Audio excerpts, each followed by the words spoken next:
दोस्तों नमस्कार। आज की कहानी मैं वहाँ से शुरू करता हूँ, जहाँ मैं यूएस पहुँच चुका था और यूएस में मेरा जॉब भी ठीक-ठाक सा चल रहा था। सैलरी तो कभी सफिशिएंट होती नहीं है, सो उसके बारे में मैं बात नहीं करूँगा। But life was easy. There was no pollution, there was no traffic problem and everything was okay. Life बिल्कुल ऐसी चल रही थी मोनोटोनस जैसी कि आप ऑफ़िस जाते हो, काम करते हो, घर आते हो, शाम में अपने बच्चे के साथ थोड़ा-सा टाइम स्पेंड करते हो, थोड़ा वॉक करने जाते हो आप, वॉक करके आते हो, then you have early dinner around 7:30, 8 o'clock. Maximum by 8:30 you finish your dinner and then again you watch TV for 2 hours and then bedtime is from 10 o'clock. Right? So 10, between 10 to 11, most of the people go to bed and they sleep. Then you wake up early in morning, then start for your office. Kid goes to his school on time. And then the same thing repeats all weekdays. Weekend पे most of the time हम लोग grocery लेने जाते हैं. Once in a week we buy grocery. We go to Costco, Walmart and some Indian grocers. So वो भी एक part of life है. फिर वीकेंड में some get together with friends. Friends के साथ कुछ पार्टी शार्टी और फिर गेट टुगेदर और फिर back to work from Monday. That's the life. So जब same life keep on repeating, then it becomes monotonous. फिर आपको लगता है कि am I missing something? Uh, is there something that I'm missing? And what else I can do? तो आप कुछ बड़ा प्लान करते हो. You go to Disneyland. You go to some uh, other areas which you haven't visited and you always wanted to go to. So आप कुछ बड़ा plan करते हो once in 3 months or 6 months. तो वो भी हो जाता है और वो फिर ठीक है, you enjoy it. After that you look for your kids education. Kids education is very good, I would say. Even uh, the public schools are very good and the teachers are good. They talk to the kids in a very friendly way and they respect. um, class में almost 18 to 20 kids होते हैं, तो they take care of the kids.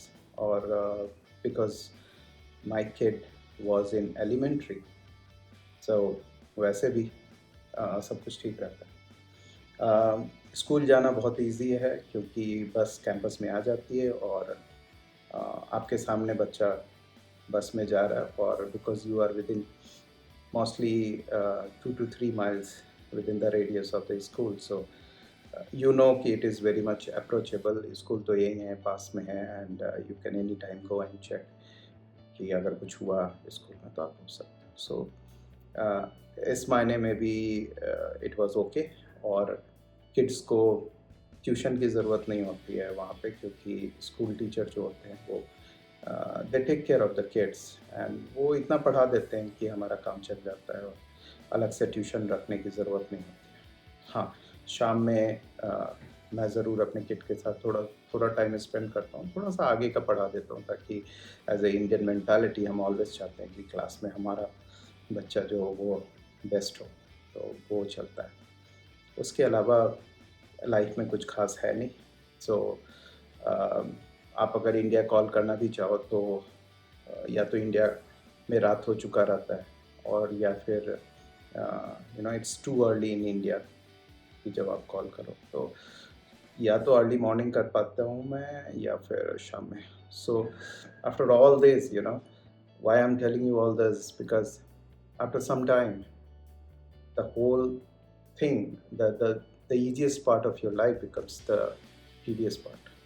वो आपको लगता है कि कुछ तो डिफरेंट होना चाहिए लाइफ में, कुछ एक्साइटिंग होना चाहिए लाइफ में और फिर आपको लगता है कि इंडिया जाएंगे तो वहाँ पे इससे तो बेटर होगा. रिलेटिव्स मिलेंगे, फ्रेंड्स मिलेंगे जो हमेशा आपके घर आएंगे, रिलेटिव्स मिलेंगे जो दे कैन कॉल यू और they can come to your place very easily. उनको वीज़ा लगाने की ज़रूरत या फ़्लाइट टिकट खरीदने की ज़रूरत नहीं है। सो वो सब दिमाग में आता है। फिर आपको याद आता है मेरे पेरेंट्स भी तो हैं, उनका ख़्याल रखना है और अ, ये सब जब चीज़ें दिमाग में आती हैं तो फिर आप सोचते हो कि इंडिया का प्लान करते हैं, इंडिया में सेटल होते हैं।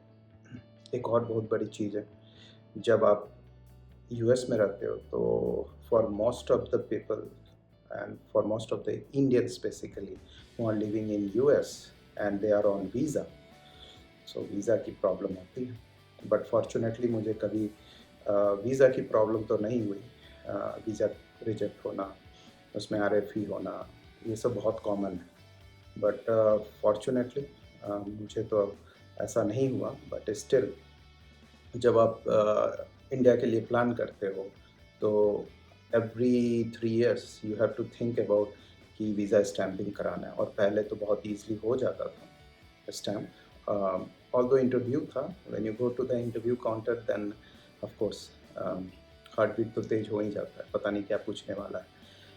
बट ठीक है, if you have a good job and a decent company, well known company, तो वीज़ा स्टैम्पिंग भी हो जाता है। और अब मैं नॉर्मल केस की बात कर रहा हूँ जहाँ आपके डिटेल्स सही हैं और कंपनी भी सही है, प्रोफाइल सही है, आपका क्वालिफ़िकेशंस बहुत अच्छे हैं, तो वो रिजेक्ट नहीं करते हैं। तो बट हाँ, nowadays from last 4 years at least मैंने ये देखा है कि जब आप इंडिया में इंटरव्यू के लिए अपॉइंटमेंट लेते हो या फिर आपको ऐसे भी अपॉइंटमेंट लेना है कि ड्रॉप बॉक्स के लिए, तो भी आपको बहुत ज़्यादा वेट करना पड़ता है। कुछ लोगों को तो एजेंट के through you know the back gate ऐसा कुछ करना पड़ता है जिसमें उन लोगों को एजेंट हायर करके और वो फिर अपॉइंटमेंट लेते हैं आपके ड्रॉप बॉक्स के लिए, एंड यू हैव टू पे a lot of money for that. मेरे साथ ऐसा नहीं हुआ फॉर्च्यूनेटली। तो मैंने जब भी अपॉइंटमेंट के लिए ट्राई किया, लेट नाइट में ट्राई किया, मतलब यूएस के बिल्कुल रात में 11-12 बजे 1 बजे रात में उठ के मैंने ट्राई किया, मुझे स्लॉट मिल गया और फिर I was good. So visa एक बहुत बड़ी प्रॉब्लम है। जीसी का क्यू इतना लंबा है कि मेरा भी जीसी का क्यू में ही है अभी भी, और इट्स लाइक रियली 9 इयर्स से वो ईबी2 कैटेगरी में अभी भी है, और पता नहीं फ्यूचर में हो सकता है जल्दी आ जाए, बट लेट भी हो सकता है, और कितना लेट होगा ये कोई भी प्रेडिक्ट नहीं कर सकता। तो वीज़ा की एक बहुत बड़ी प्रॉब्लम है, इसमें US government should really think about those people who are really working for your companies and they are paying a huge tax and plus SSN, तो उनको थोड़ा बेनिफिट तो मिलना चाहिए। जीसी वगैरह टाइमली हो जाए। आई एम नॉट सेइंग कि एक्सपेडाइट कर दो, बिल्कुल सबको दे दो GC, but decent after some time GC तो देना चाहिए। कि अगर बंदा 10 साल से यूएस में रह रहा है तो क्या वो जीसी भी डिज़र्व नहीं करता? अभी भी वो वीज़ा के पीछे भागता फिरेगा। तो US government should really really seriously think about. वो काफ़ी कुछ करते हैं, कभी-कभी कुछ वो प्लान्स लेकर आते हैं और फिर वो पास नहीं होता है। बट मुझे उससे क्या, अगर जिस दिन सब कुछ ठीक हो जाए then you let me know कि हाँ, जीसी और वीज़ा ठीक हो गया है, तो फिर मैं एप्रिशिएट भी करूँगा। सो ये सारी कहानी मैं आपको इसलिए बता रहा हूँ क्योंकि यूएस में लाइफ ईज़ी है डेफ़िनेटली, और कुछ प्रॉब्लम्स हैं जो कि बहुत बड़ी प्रॉब्लम है, वीज़ा की प्रॉब्लम, जीसी की प्रॉब्लम। सो अगर आप वीज़ा के कारण परेशान हो रहे हो तो कोई फ़ायदा नहीं है यूएस में रहने से।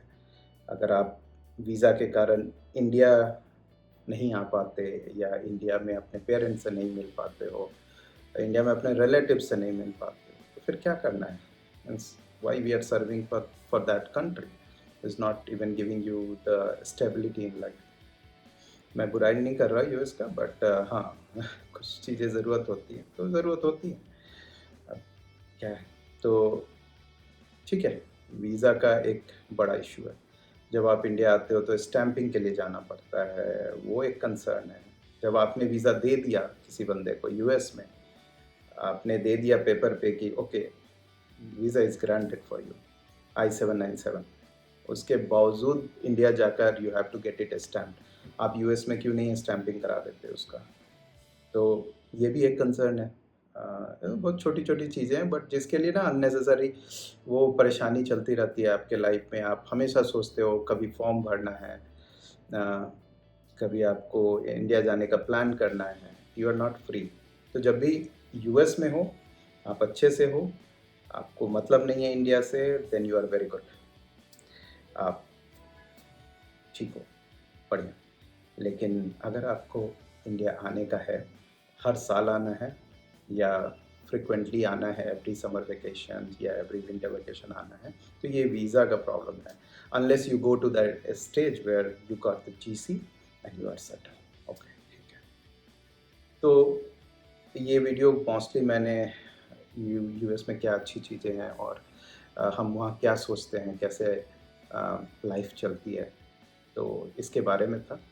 Work life balance definitely US में बहुत आगे है, बहुत आगे। और उसके लिए लोग तो जाते हैं वहाँ पे और मैं भी गया। तो अगले वीडियो में मैं फिर इसके आगे की कहानी बताता हूँ कि मैंने कैसे प्लान किया कि मुझे एक्चुअली जब इंडिया जाना है तो क्या स्टेप्स हैं और मैंने क्या फ़ॉलो किया। तब तक के लिए नमस्कार। Take care.